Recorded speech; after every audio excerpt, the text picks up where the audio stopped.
Hello, welcome to this video tutorial for PolyPin.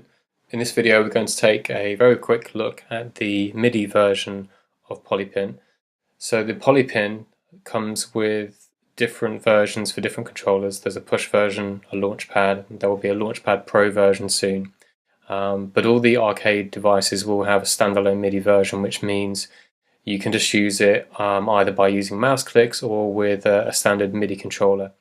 There's not much difference with the device itself compared to the other versions, so you do need to check the other videos to see how the actual device works, and also check the manual out as well for the detailed descriptions of all the parameters. There is one difference with the MIDI version, and it's this extra number box here. What this allows you to do is it lets you set which notes on your keyboard or your MIDI controller perform what function. So the main thing with PolyPin is that we trigger sequences. We press a button or a pad and the sequencer starts. So by default, how the MIDI version works is the note that you've set the sequence to. So there's 8 sequences. We can have C1 here, C sharp 1, C D1. If we have C1 here, then C1 on your keyboard will trigger this sequence. So if I play this now and trigger, I'm using the MPD, and this pad is set to C1. It starts this sequence, and we can see it's going around here. And if we re-trigger, it's re-triggering it, and it's quantized to 16th notes, which the sequencer is running at. And then if I choose the next one, which is C sharp 1, and then the third one, and the fourth,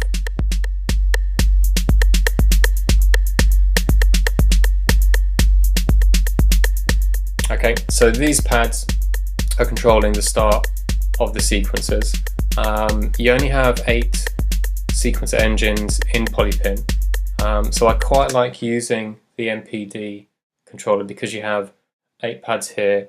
The other thing you'll probably want to do, though, performance-wise, is maybe stop the sequence or stop a sequence, but also you may want to bring sequences in armed. So these buttons here, as well as showing you which sequences are running, they also let you turn a sequencer off,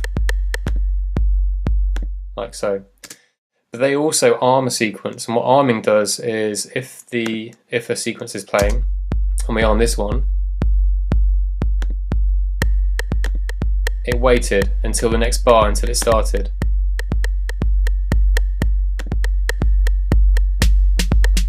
So it's a more a tighter way of bringing in your sequences, a little bit like how clips work in live if you got your global quantize set to a bar. So what you can do is I could use the top row buttons to control the arm buttons. So if I want these to represent the arm buttons, what this number here does is it says how many notes above the sequencer note should the arm button link to. So in this situation, my note is C1, and I've set 8 as the value, and it means the note that's 8 notes above C1, which is this one here, represents the arm button. If you're using a keyboard, you maybe want to set this to 12. That would mean if this was set to C1, then C2 would be the arm button. C1 would let you trigger the sequence, C2 would let you turn it off or arm it so that it's quantized. But because I'm using the MPD, it makes sense to set it to 8, therefore I've got like a mirror image almost of the sequencer starts and the arm button. So I can do this. Let's arm this sequence.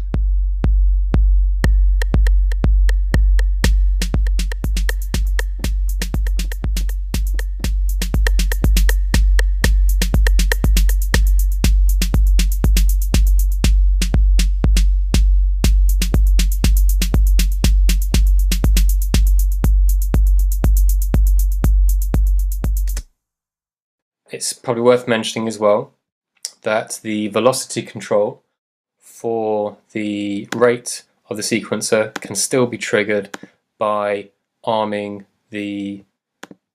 taking this off, and now the sequencer will respond to velocity to control how fast it runs.